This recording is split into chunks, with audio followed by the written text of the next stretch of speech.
Hi guys, today we'll be doing something a little bit different.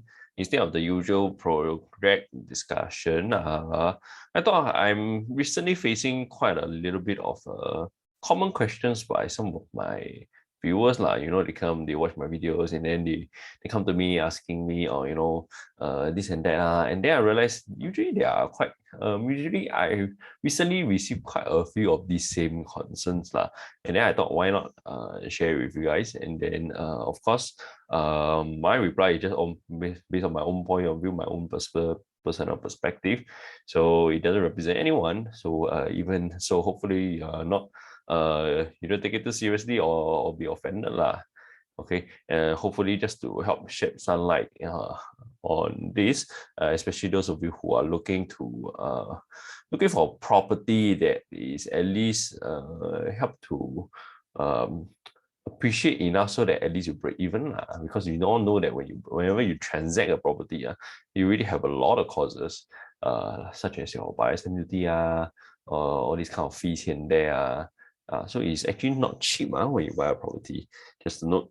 Anyway, let's move on. The first one that we are looking at, the first question that I always find, of course, they will be saying, oh, where to buy, and then I will share out based on after understanding their concerns, what they've seen here and there, and then based on my assessment on the market at that point, then I'll make a suggestion. And then quite often I get this kind of question, concerns from them that, oh, wow, this location, but this location, like Ulu, not near MRT, that kind of thing. And but the thing is, nowadays in recent years we've seen quite some projects.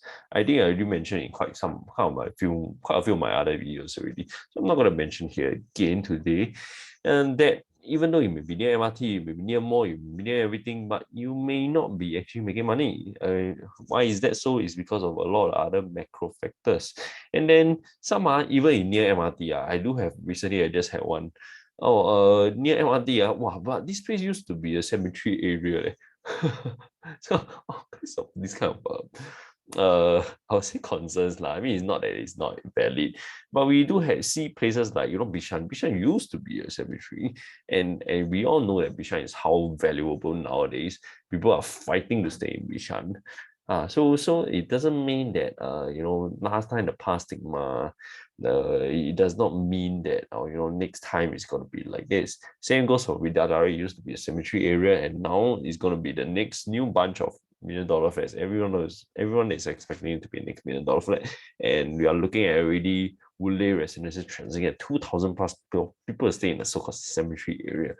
So and then just to share, for those of you who know Hyde Park, you know how ulu it is. I mean, there's an LRT lah, but if you compare LRT is basically like a bus stop It's just like a bus to the MRT because ultimately, where does your LRT go? Your LRT actually goes to Sengkang.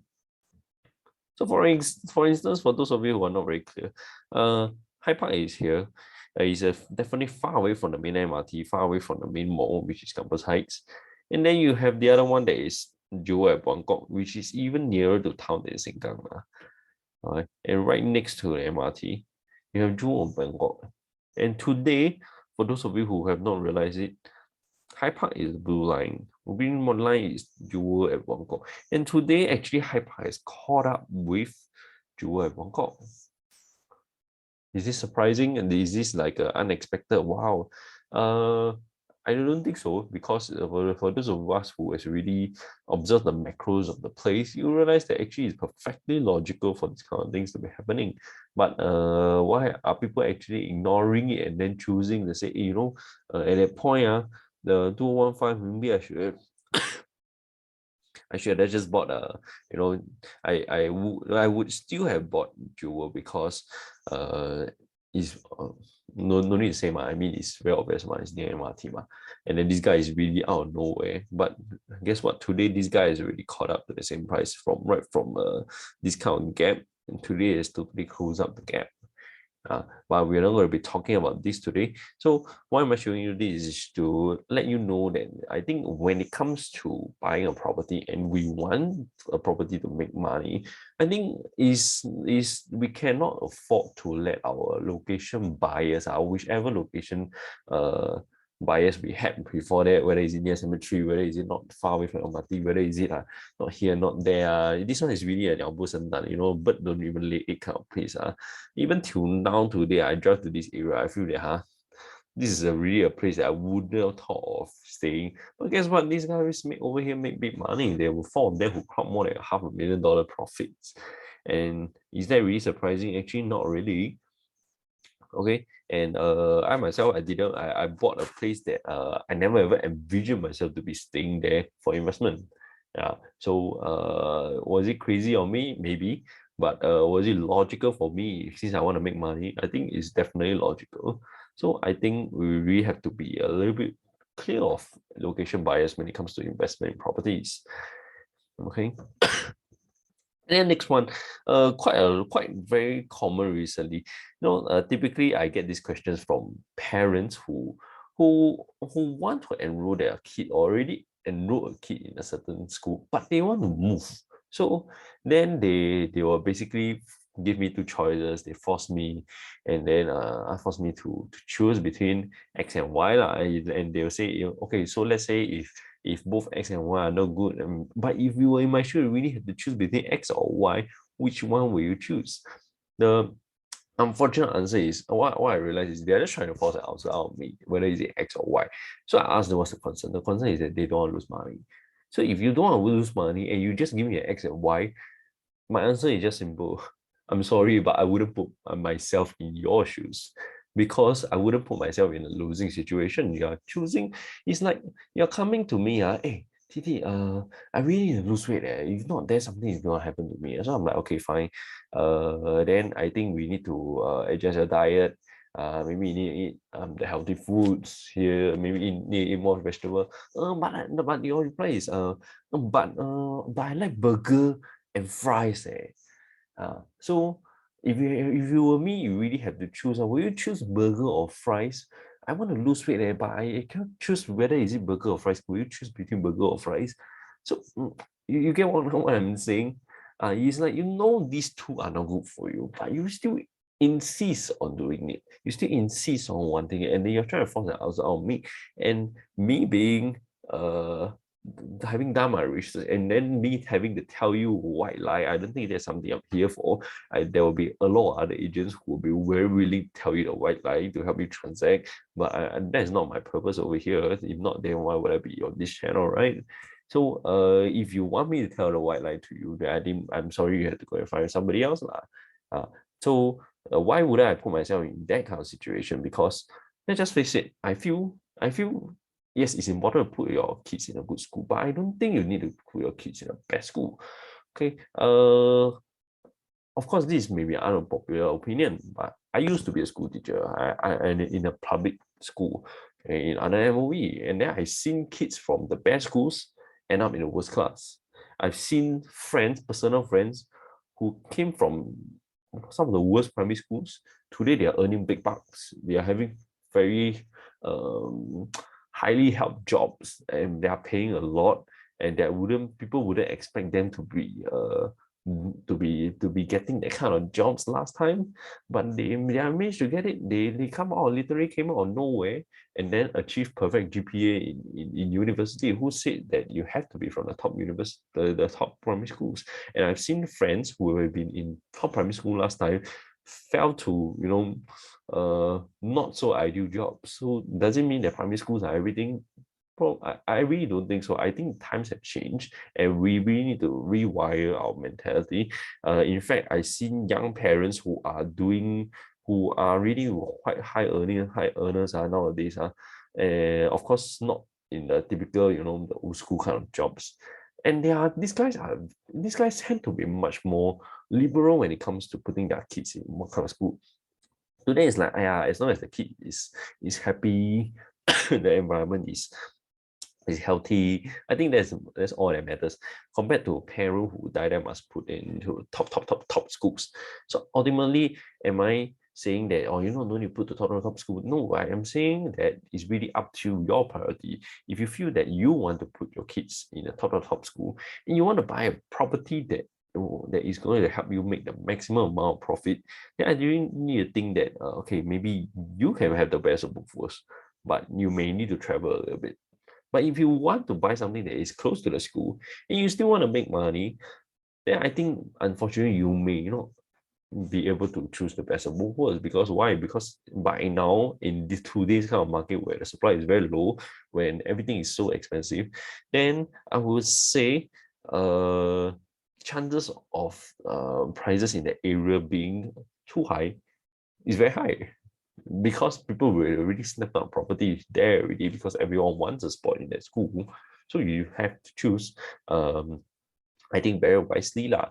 And so that's why I would say I wouldn't put myself in that kind of situation. If to me, which is true, my priority right now is that I want to put my money into a property that is able to make profits, a very, very highly likely to make profits. And I'm already achieving that. I'm only buying a few months into property. I'm making quite significant paper gains, almost six figures. And is that shocking? No. Is that expected? Yes, definitely, because I choose to not have the location bias. I choose to be more objective in my investments, and I think it's paying off. Okay, so I think in a nutshell for this question, it can be summarized in this quote that we should not be making a permanent decision for our temporary emotion. If in what sense, it's like, or maybe some of them, the kid already primary four, and then you got 2 to 3 years left, but you're buying a property that you're going to be staying for the 5 to 10 years, and you know that it's actually not very rational to be trapping yourself 45 to 10 years or even more years, just for to enjoy that closer proximity for that 2 to 3 years. Is it worth it? I think ultimately it's really up to you as a buyer. Okay, so anyway, we'll move on to the next one. Why is everything so expensive? Prices must drop somehow, right? So there are people who have been waiting. They are really quite some people have been waiting since, I don't know, perhaps 2018. There are even people waiting for almost 10 plus 20 years. I heard of some clients who said they've been waiting since like 10 years ago. And have prices dropped? If 10 years ago they still waiting, I really don't know what they're waiting for. But 2018, let's see. Let's look at the PPI. These guys around 2018, right? Those guys who waited since 2001, they've been waiting for the market to drop. Okay, maybe there's a slight drop, and then market went up again, and then dropped a little bit during the COVID period, and then went up for consecutive quarters. So how long have they been waiting? Could a guy have entered 2018 and exited in 2021? Yes, there are people who bought TwinView in 2018 and then exited in 2021 at very good profits. So while these guys are waiting, there are other guys who have been already cashing out for over the past 3 years. So this is a typical action of what I call the action, the thinker and the doer. This is one of my favorite graphics. I would say there are people who are wasting things sitting on the fence, and you do not know what you want, and then you're worrying too much, but you don't want to spend the time to seriously sit down and do the research. And you realize that you end up being the thinker. And whereas the other guys who already done their research make a decision. In fact, I have some clients who only started looking for 2 weeks, and then they ended up making a decision. It's not because they are rash, it's because they choose not to overthink. They recognize the right factors, and then they go ahead. And then are they sitting huge figures? I have some clients, they are like this, just bought, I think, in October, sitting on more than 80K gains. Is that surprising? I really don't think so, because it is definitely expected given how fast today's market is moving. So are you going to be putting yourself in this list next time? Or are you going to be putting yourself in this list next time? I think ultimately it's really up to our own choices lah. Okay. At this point, I feel we can really decide our own fate lah. But if you choose to be emotional, you choose to want to buy what you want to buy, you choose to eat the burger while you're trying to lose weight, then probably I think chances of you being in this chart is going to be quite high in the future. All right. And in the market, I think there are both sides of people. There are people who always be complaining why everything is going up, so expensive, sitting on the fence. Whereas there are people, this example of a buyer who had been on the fence for quite a while.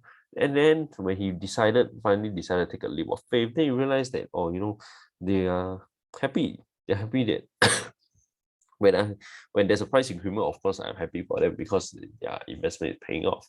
So when I make an update and they are happy that the development is sold, and now this same development is already 90+% sold. Okay, is how fast it is. And then there are some, there's another one. Now I tell him buy already, sit back, watch show. Wow, he eat popcorn, pray for more price increment. So while you are down there, there are people who are worrying, complaining about price increments. They are on the other side. People who have already bought, the owners who have already bought, they are cheering the market on because they are the ones who have already invested, and then they deserve their fair share of price increment since their investment has to pay off somewhat, right? And it is a market cycle, and when there are people who win, there are people who lose. And will you be the one who win, or will you be the one who loses? Okay, so that will be end for today's part one sharing on buyers concerns. So if you have any questions, then feel free again to PM me, and I'll see how I can help. Of course, if we have common concerns, then hopefully today's video will be able to help you have a little bit more understanding that most likely your concerns are not alone. It's just that we are sharing it out, and then of course, as always, try not to overthink. Try to think, yes, please think and do your research, but try not to overthink and end up being the guy on the fence. All right, that'll be all for we have today, and then see you guys. Bye bye.